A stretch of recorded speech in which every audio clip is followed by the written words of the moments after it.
En este video tutorial trataremos un tema que al principio suele ser polémico y complejo, como lo son los impuestos, pues cada vez que hay una reforma tributaria las personas y las empresas se preocupan mucho de su manejo y el grado de afectación que vayan a tener.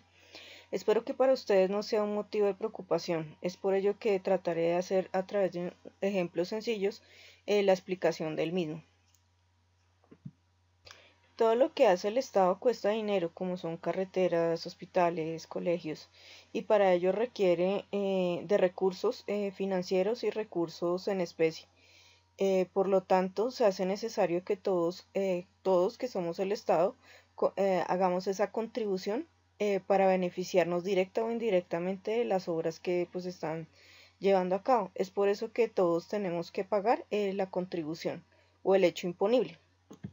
Este recaudo se hace a través del Departamento de Aduanas e Impuestos Nacionales, que es la DIAN. Posteriormente, el ministro de Hacienda o Hacienda los distribuye e invierte de acuerdo a los planes de desarrollo que tenga cada distrito o cada gobierno, o de acuerdo a la prioridad que haya en la nación para cada uno de ellos. El impuesto se fundamenta en la soberanía de la nación. Esta es justificada por las necesidades que tenga y los requerimientos, ya sea de interés social o de orden social, y cómo se considera o los perciba el Estado para el desarrollo de estos fines. Los impuestos, como se conocen más que todo en el mundo, son como indirectos o directos, o como a la renta o al consumo. En este caso, para la explicación de este tutorial, los impuestos directos serán aquellos que tengan que ver directamente con el ingreso, y los indirectos los que tienen que ver con el consumo. Otro tipo de impuesto que tenemos es el impuesto progresivo. Este impuesto nos dice que a mayor número de ingreso, pues mayor será la tasa de contribución que yo tenga que pagar, ya sea como persona o como empresa. Lo que busca este impuesto realmente, o inicialmente se creó, es para tener una equidad en la distribución de la riqueza. Otro tipo de impuesto que es contrario al progresivo es el regresivo, que es cuanto mayor ganancia o mayor renta, menor porcentaje en tarifa debo pagar por un producto o servicio. Dentro de los elementos de los impuestos tenemos el sujeto activo, que es aquel quien la ley faculta para administrar o percibir tributos en su beneficio o en beneficio de otros entes. El sujeto pasivo son las personas naturales o jurídicas obligadas al pago de los tributos siempre que se realice el hecho generador de la obligación tributaria sustancial, y estos deben cumplir obligaciones formales y obligaciones accesorias. El hecho generador se trata de la manifestación externa del hecho imponible. Un ejemplo de ello es en el IVA, el hecho generador es la venta o la importación de bienes corporales muebles o la prestación de un servicio grabado. En renta podría ser obtener ingresos susceptibles de producir enriquecimiento patrimonial.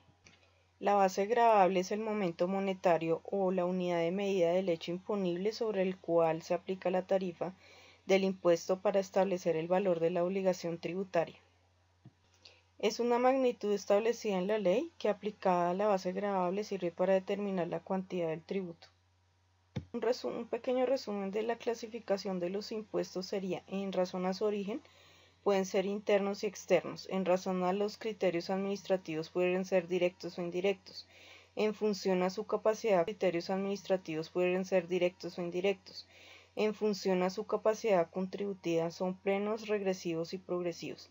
En función a su plazo, serían transitorios y permanentes, y en relación al territorio donde se apliquen, son nacionales, departamentales o municipales.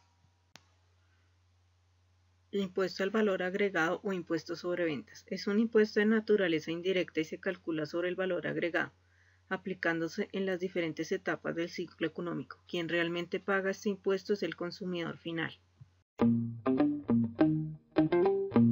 El impuesto sobre el valor añadido es un tributo indirecto que recae sobre el consumo de bienes y servicios. Que sea indirecto quiere decir que el consumidor no lo paga directamente en la agencia tributaria, sino que son las empresas las que, a lo largo de la cadena productiva, lo van recaudando para Hacienda. El IVA grava las entregas de bienes y las prestaciones de servicios que efectúan los empresarios y profesionales, las adquisiciones intracomunitarias y las importaciones de bienes.